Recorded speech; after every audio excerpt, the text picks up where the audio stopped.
Nagsumiter ang Kampo sang negosyante nga si Atong Ang sang mosyon para suspendihon ang proceedings sa mga kaso sini nga ginapangatubang nga kaangot sa missing sabongeros. Suno kay Department of Justice spokesperson Polo Martinez, ginsumiti ini sang abogado ni Ang sa San Pablo Regional Trial Court.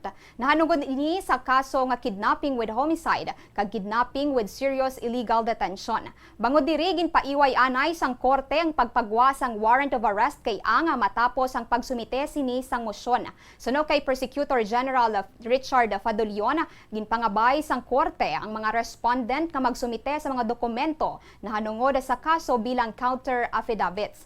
Ginsiguro naman sini nga magatuman kag magakomply sila sa ginapangabay sang korte para mahibaluan kung saan o magapagwa sang warrant of arrest. Dugang pa ni Fadulion nga kung anong mga tikang sang korte amo man ang buhaton sang Department of Justice. Ginkompirmar ni Martinez nga nagumpisa na ang hearing sa kaso ni Ang sa mga korte sang Lipa kag Santa Cruz.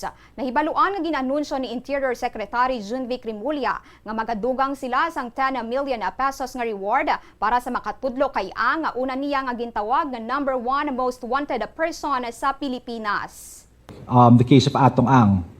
We know that the case docketed as People of the Philippines versus Atong Ang, along with other accused, have been filed in 3 separate courts. Isa po doon ay Santa Cruz, Laguna, RTC, the RTC of Lipa City, Batangas, and then one in San Pablo, Laguna.